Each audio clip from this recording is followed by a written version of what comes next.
Olá, pessoal. Bom, nós vamos falar um pouco sobre os cromossomos sexuais e a determinação sexual. Bom, nós somos alunos do curso de biomedicina e, por pré-requisitos da matéria de citogenética, orientado pela professora Loredana Gomes. Pode pegar.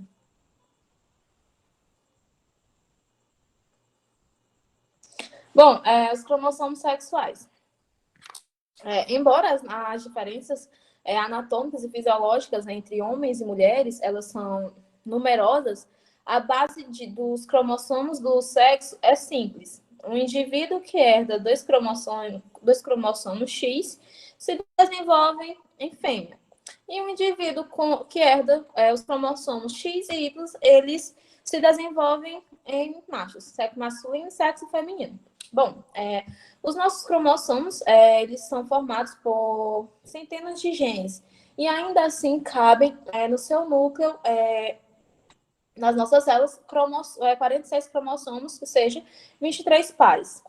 Bom, recortando os cromossomos de uma fotografia, eles pode-se observar-se que no cariótipo, que a gente pode observar tanto lado, aqui o cariótipo feminino e o cariótipo masculino na imagem, eles pode observar que cada pessoa ela possui dois cromossomos de cada tipo. Cromossomos homólogos, cada um é formado por duas cromátides. As cromátides, elas ficam ligadas por um ponto. Esses pontos são chamados de centrômeros, que fica mais perto ou mais perto de uma ponta ou um pouco mais esticado ou encurvado. Vai depender do cromossomo.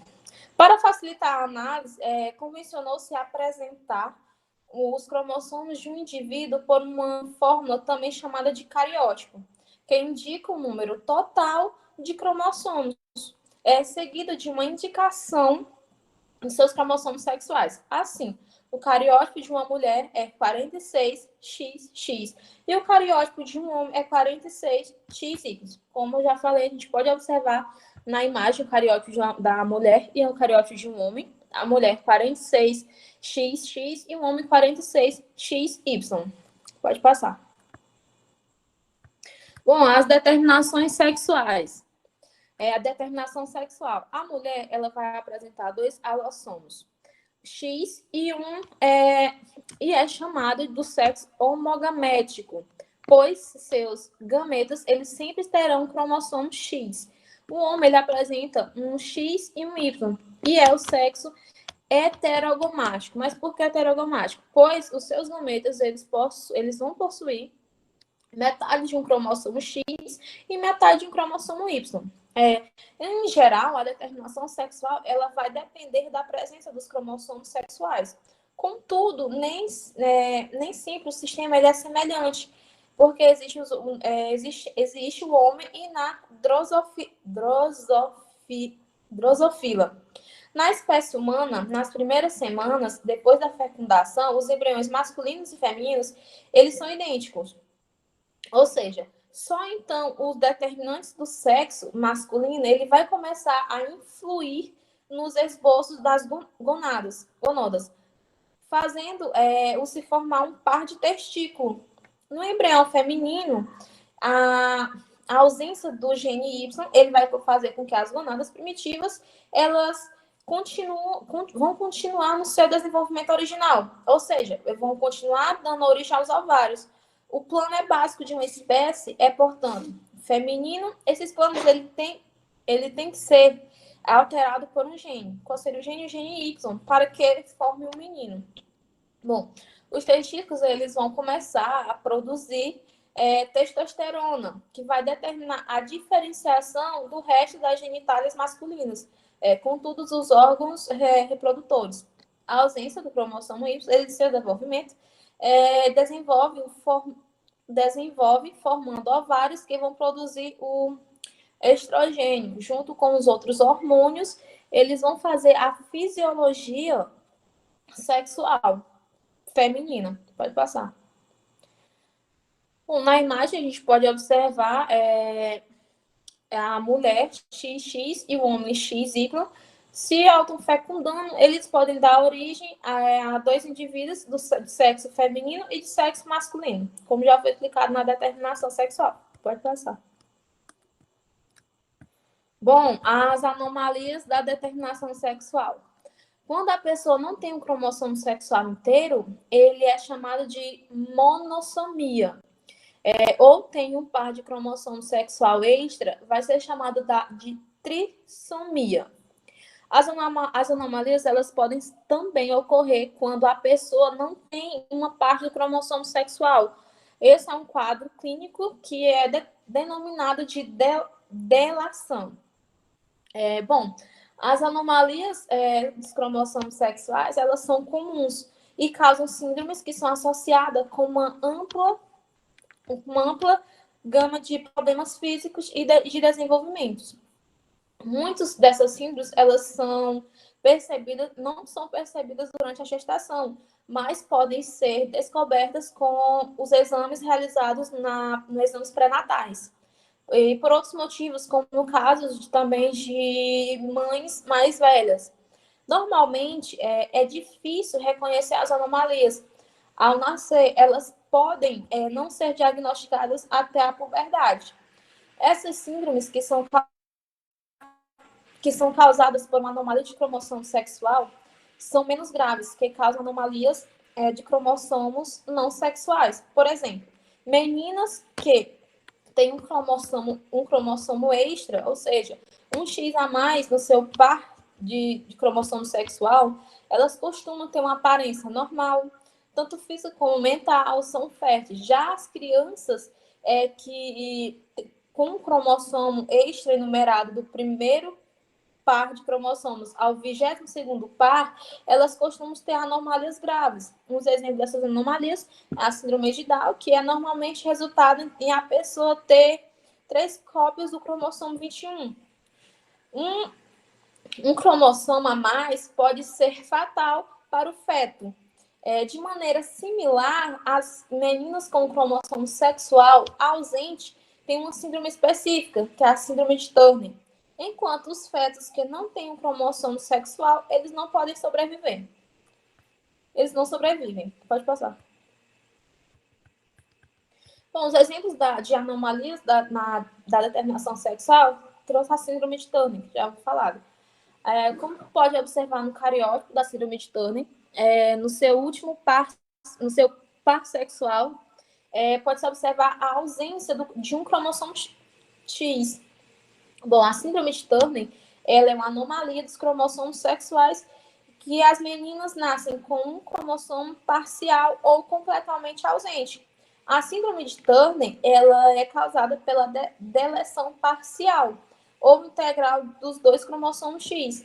Meninas com essas síndromes, elas são normalmente baixas, têm a pele frouxa por trás do pescoço, além de uma dificuldade de aprendizagem e uma incapacidade de entrar na puberdade. Bom, o seu diagnóstico ele é confirmado mediante a análise dos cromossomos e o tratamento é com hormônios para estimular o seu crescimento e iniciar a puberdade. Pode passar. Bom, a próxima síndrome é a síndrome do duplo Y. Como a gente pode observar também no cariótipo, no seu par sexual, o homem vai ter X, Y, Y. Ou seja, ela vai ser uma trissomia provocada pela duplicação espontânea do cromossomo Y, que é o cromossomo sexual masculino. Pela razão, só afetam homens e os meninos afetados por essas síndromes, eles vão apresentar uma cópia extra do cromossomo Y em todas as suas células ou apenas em algumas células do corpo. No segundo caso, a síndrome ela pode ser conhecida como 46XY dividido para 47 mosaicismo XYY. Algumas características dessa síndrome, ela traz um desenvolvimento da falta de da fala e linguagem, tiques motores e mãos trêmulas, déficit de atenção e problemas de comportamento, macrocefalia, os testículos eles vão ter um tamanho alterado, vão ser bem maior que o normal, hipertireoidismo, baixo libido, Além do mais, das taxas de testosterona aumentada pode ser um fator que contribui para a inclinação antissocial e o aumento da agressividade, a imaturidade no desenvolvimento emocional ou menor inteligência verbal. Os fatos que podem dificultar o seu relacionamento interpessoal. Pode passar.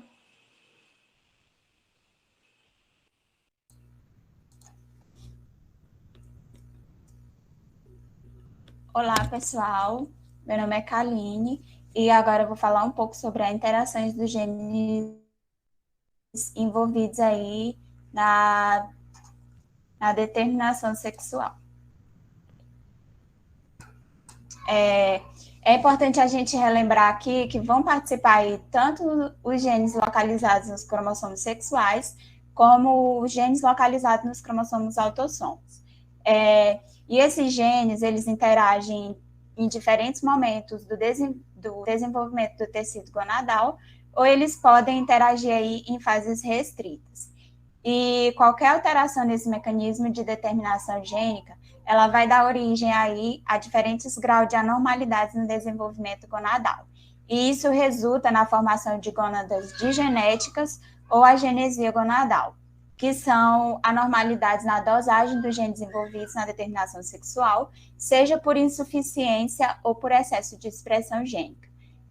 Isso também ocorre nos portadores do sexo reverso, como, por exemplo, no cariótipo 46XX, que a gente vai ter aí a presença do testículo na ausência do cromossomo Y, e o cariótipo 46XY, que a gente vai ter aí a presença de genitais internos e externos femininos, apesar do cromossomo Y presente. Pode passar o slide.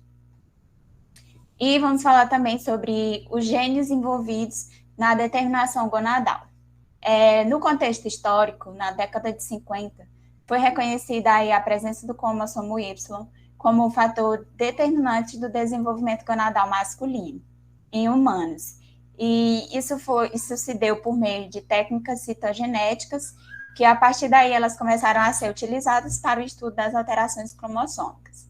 Na década de 90, foi identificado o gene SRY, que fica no braço curto do cromossomo Y, e isso permitiu o esclarecimento de uma importante etapa no processo de determinação gônada embrionária masculina.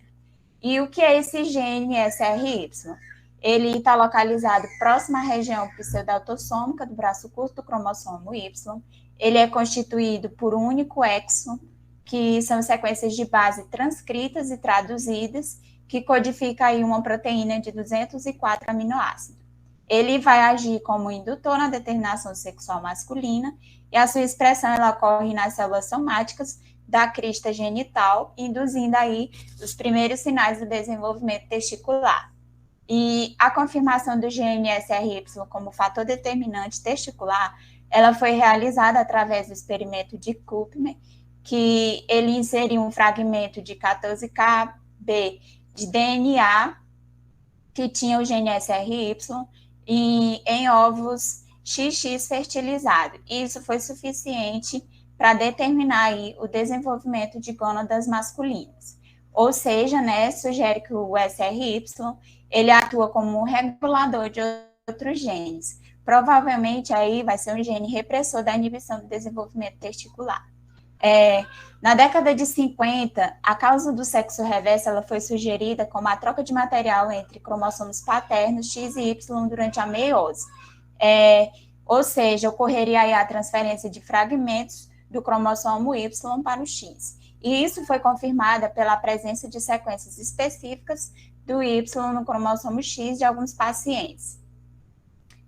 Ou seja, homens XX, eles apresentam genitálias masculina normal, foi relacionada aí à presença de SRY no seu genoma.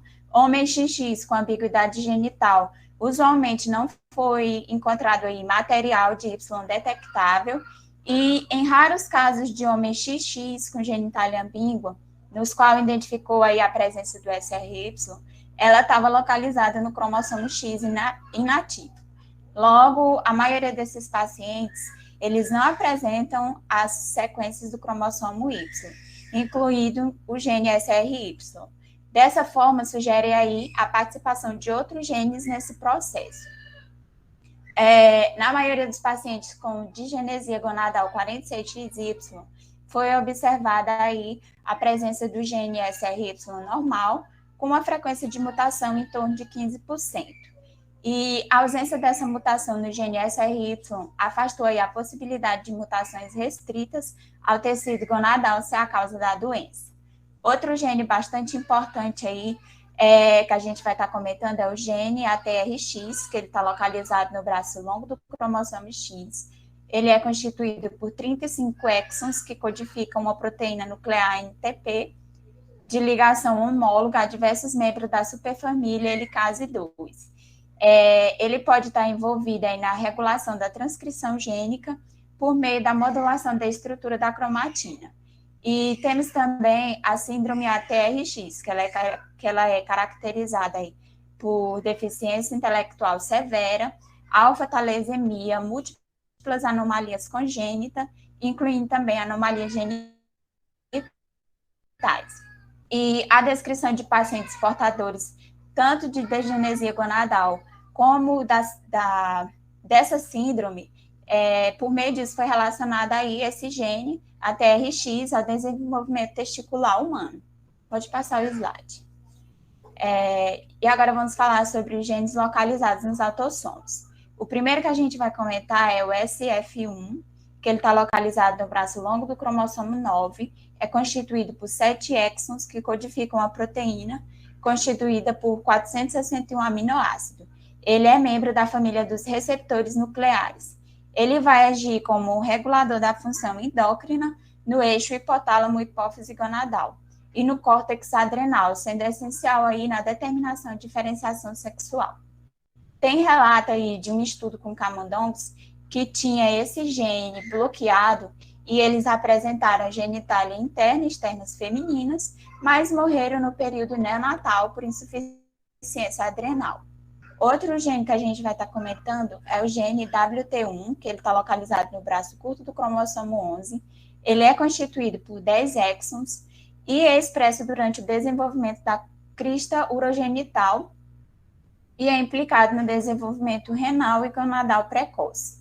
Ele vai servir como agente. Encontramos na literatura que mutações nesses genes, ela está envolvida aí em 3 síndromes que se relacionam entre si. Outra síndrome que a gente vai estar comentando é a de Dennis-Drush, onde ocorrem mutações em heterozigose no domínio da ligação ao DNA do gene WT1, que leva aí a severas e frequentes malformações urogenitais. E comentando um pouco sobre indivíduos 46XY, portadores dessa síndrome, eles vão apresentar aí genitália ambígua ou feminina, confirmando o envolvimento desse gene no desenvolvimento gonadal masculino.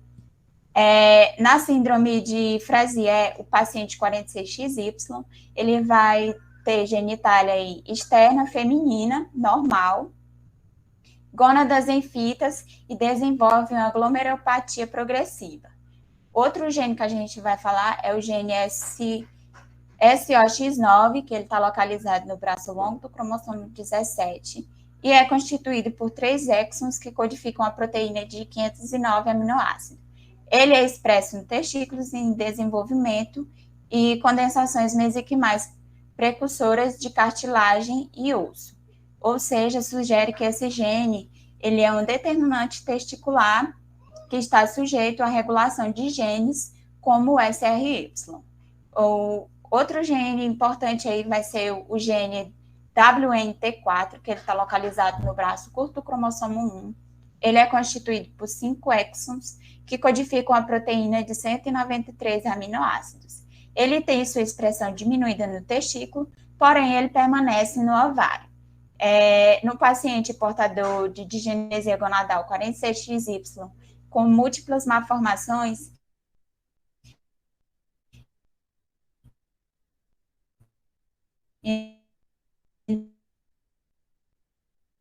identificou aí a WNT1 e o WNT4.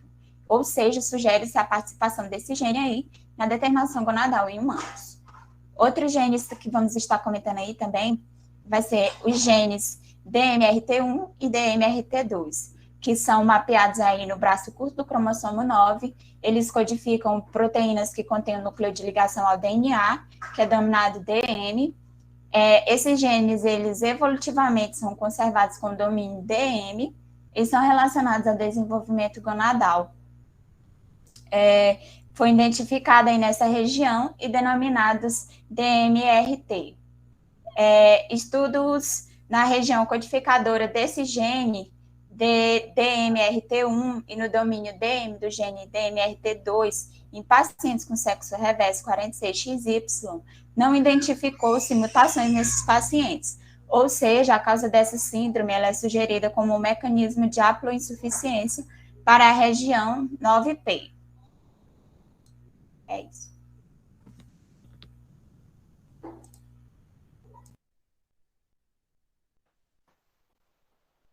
Então, gente, continuando a nossa aula, a gente viu aí o processo de determinação gonadal, e essa determinação ela vai ser responsável pela diferenciação sexual que acontece nos fetos. A diferenciação ocorre através do desenvolvimento dos genitais, tanto internos quanto externos, que a gente vai ver agora cada um detalhadamente. Cada feto, ele possui ductos, dois tipos. A gente tem os ductos mesonéfricos, ou de Wolff, e os ductos paramesonéfricos, ou de Miller, que é o que a gente vai ver agora, que vai estar ali aparecendo a partir da 6ª semana gestacional. Eles vão dar origem às trompas e ao útero. Os ductos de Wolff, no sexo feminino, eles não vão ser completamente suprimidos. Por quê? É a estrutura que vai dar origem ali ao canal vaginal. Quando há supressão completa desses ductos, a gente vai ter um estado de atresia ou agenesia vaginal. O que é essa situação? Atresia, quando há um fechamento anormal parcial do ducto, e agenesia, quando não há nem a formação desse ducto. Então, a gente tem um problema, já que a vagina é um órgão que precisa estar ali tendo contato com a região externa. A gente não tem identificado nenhum gene específico responsável por esse processo no sexo feminino, mas a gente tem ali, em experimentos já realizados com ratos, que o gene WNT4 pode ser responsável pelo desenvolvimento dos ductos millerianos. Então, a gente pode ter aí uma informação que vá a ser precursora de algo mais na frente. Pode passar. No sexo masculino, a gente vai ter os ductos mesonéfricos, ou de Wolff, se diferenciando e se desenvolvendo mais.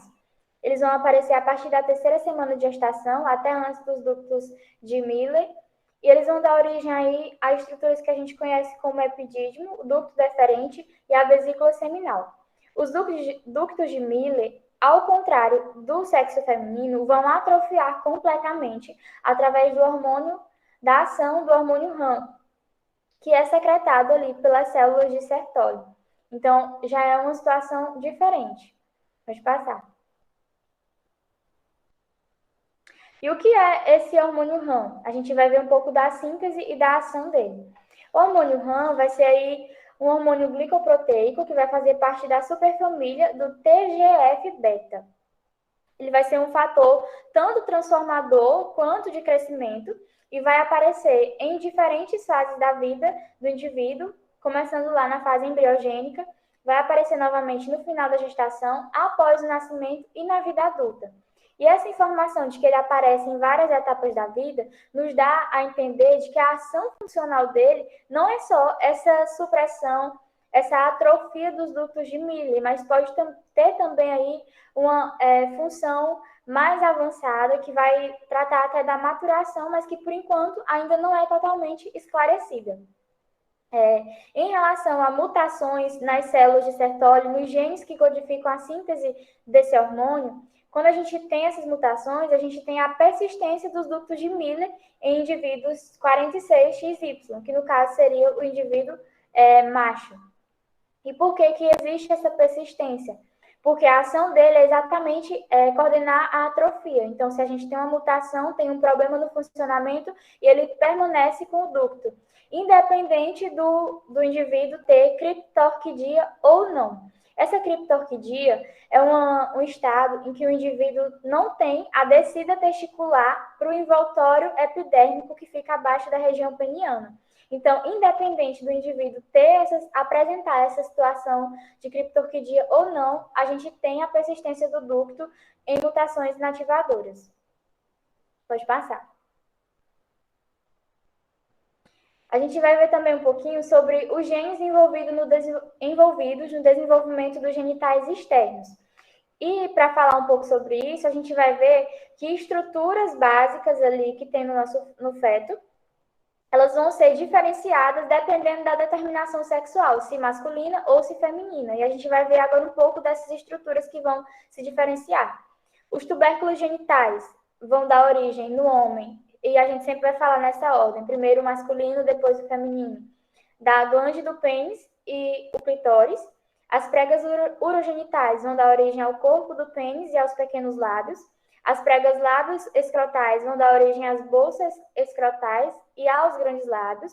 E o seio urogenital vai dar origem à próstata e à porção inferior da vagina. Aqui na imagem a gente vê essa homologia da genitália externa e as regiões que vão estar aí se diferenciando no sexo masculino e no feminino. Pode passar. Para que aconteça essa diferenciação nos ductos masculinos e de Wolff, a gente precisa da ação do hormônio que é a testosterona e mais alguns agregados que a gente vai ver aí no meio do processo.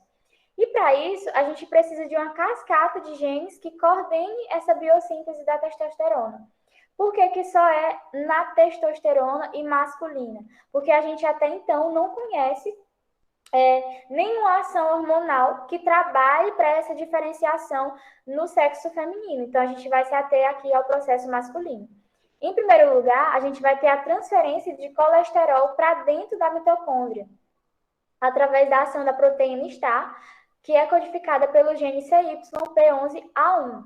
Então, essa ação esteroidogênica dessa proteína vai atuar tanto nas gônadas quanto na região adrenal. Então, se houver um problema nessa primeira etapa, nessa transferência, a gente entende que vai haver algum tipo de problema ali também no sistema renal do indivíduo.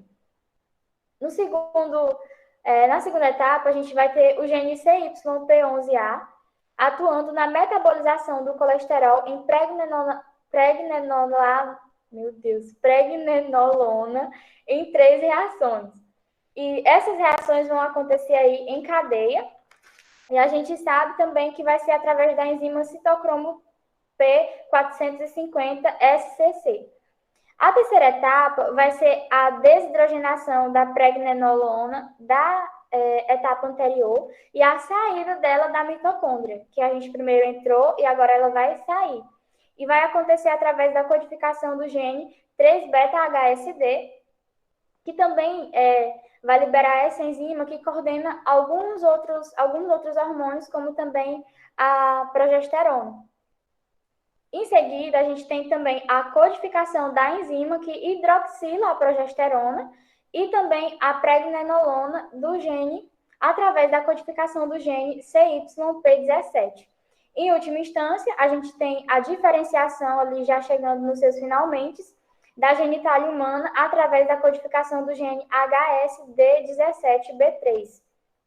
E essa diferenciação vai acontecer também através de uma redutase, que seria ali a enzima produzida por esse gene. Pode passar. A gente tem uma imagem que vai falar um pouquinho exatamente sobre essa diferenciação e a ação também da testosterona lá no início, tanto nas adrenais, quanto nos ovários, quanto nos tecidos periféricos. Pode passar. Depois da biossíntese, depois da produção, a gente vai ter a metabolização e a ação dessa testosterona. Como que ela vai agir para diferenciar? A gente vai ter, na verdade, uma finalização desse ciclo, desse processo, aí através de 2 genes principais, que vai ser o SRD5A2, que vai completar a diferenciação, e tem também o gene do receptor androgênico, Esse gene, ele vai, na verdade, atuar aí com uma função um pouco desconhecida, mas a gente sabe que quando há uma mutação nele, a gente tem uma função característica muito forte, que é a síndrome da insensibilidade aos andrógenos em XY. Então, não vai ser capaz de reconhecer esses andrógenos no indivíduo masculino. Pode passar. E os genes envolvidos na migração testicular, a gente vai ter aí acontecendo em duas fases. Essa migração é exatamente essa descida, a saída dos testículos para a área externa. Vai acontecer na migração transabdominal, através dos genes INS13 e HOX, que vai ter como fator promotor a contração e o crescimento do tubérculo, associada à regressão do ligamento suspensor. E essas estruturas, o tubérculo e o ligamento suspensor, vão ser aí, estruturas primitivas da região peniana. É como se fosse um filamento fibroso que depois vai se desenvolver.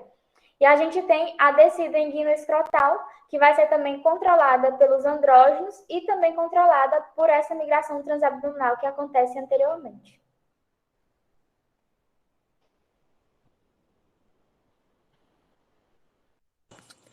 Bom, para finalizar, a gente vai falar um pouco sobre os genes envolvidos na identificação sexual.